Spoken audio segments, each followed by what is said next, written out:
Hello and welcome friends. So in this video we are going to see how to register a user in PHP Coordinator framework. Till the last video we have seen how to use like login and log out user with the session and all. So in this video we are going to see how to register a user, and with that user we are going to log in. So let me show you some details. So these are our own login page, and whenever I click on the register, it will route me to the register page. So let me click on that so that you will get the UI of the register page. So this is my registration page, and as you can see we have the first name, last name, user email, password and confirm password, and then male, female and phone number, then create account. If the user have account, then login here. So this is the some basic stuff. Let me show you that. Like we have created a link, and in that we have just route we have put some function so that we can route to the next page. So let me go to the view part. So till in previous video we have seen the login part, and here I have to add one more p tag. In that we are going to put href and php as base url, and here index users registration. So what it will do, it will go inside the users controller and call the registration function on in the users controller. Okay, so come to the registration.php. So let me first go with the controller part. So in that we have the users controller here, and login we have seen, then registration. Yeah, so registration, what we are gonna do, we have defined the dollar data, dollar user data equals to array, and whenever the sign up button submit is there, then we are going to do some form validation. We have set up the rule here, and then if then we called the script tag method, and we kept all the data in the user data of array. And password, we have used the MD5 encryption here, you will get in the PHP by default. And then if everything if the validation is run equals to true and validation is successful, then we are going to call the insert function. So insert function, what it will gonna do, we have defined the same inside our user PHP model. So insert in that, if data is not empty, then we go inside and we'll check if it has the created as a key. If not, then we are gonna add one more that key in that as the base date and time.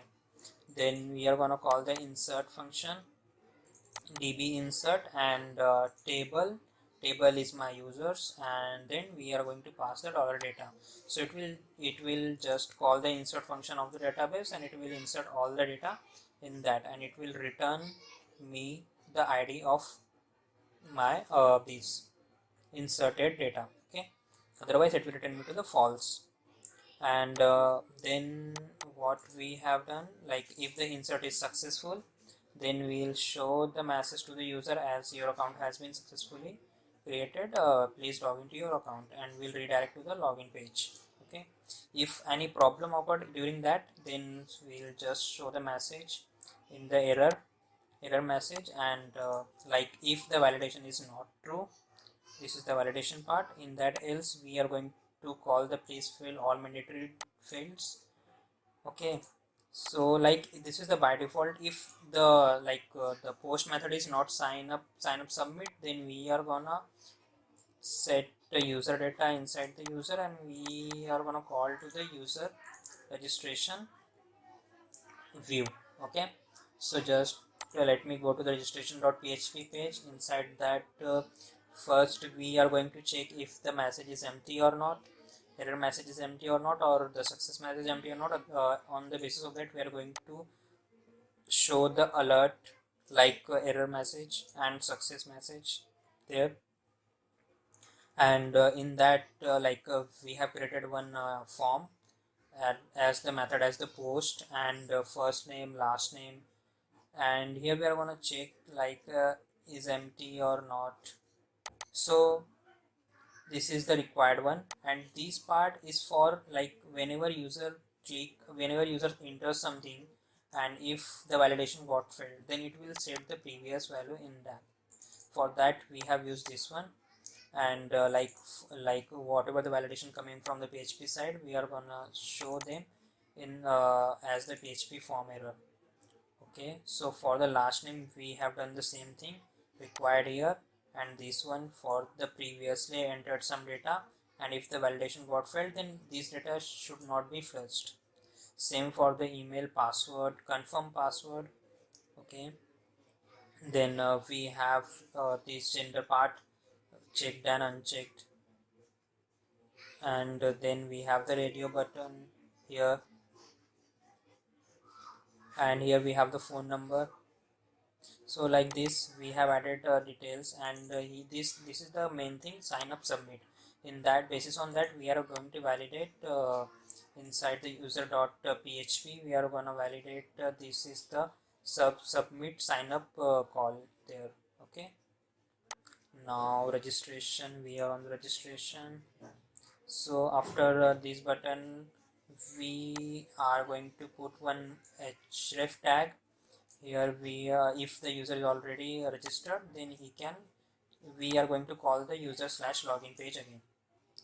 So as he will click on the login here, it will redirect to the user slash login page. Now come to the users part. So registration, in that we have done this much only.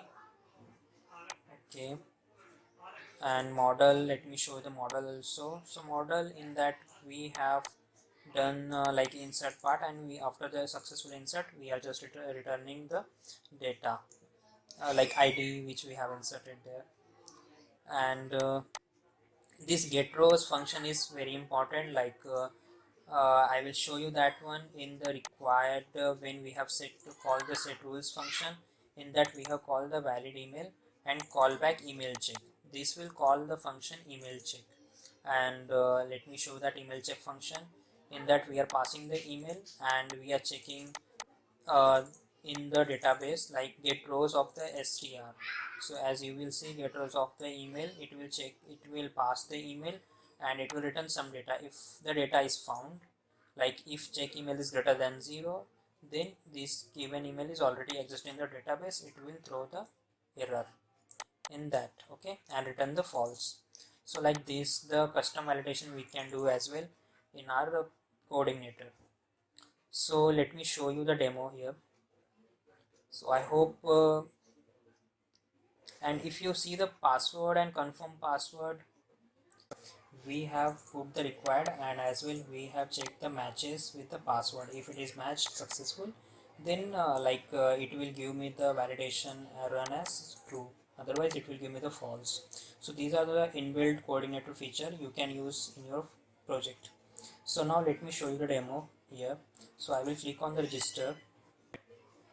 So let me just do the blank thing, create an account. So it will ask for me the data, like these are the HTML files, the required one. So I will put as ADI, UI and ad@gmail.com. So this one is a successful one.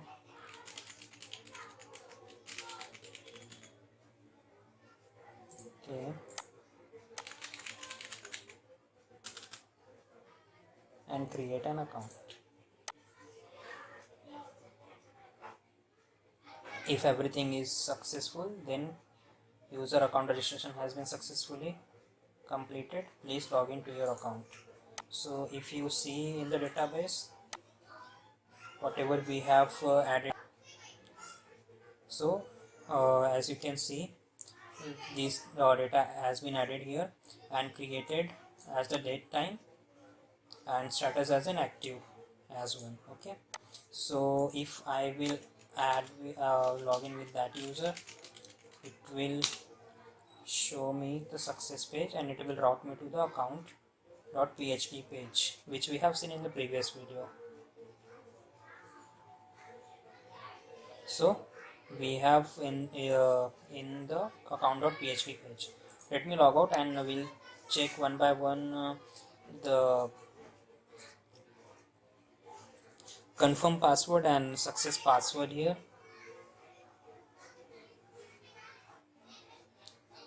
So just go at the register page and let me add some data.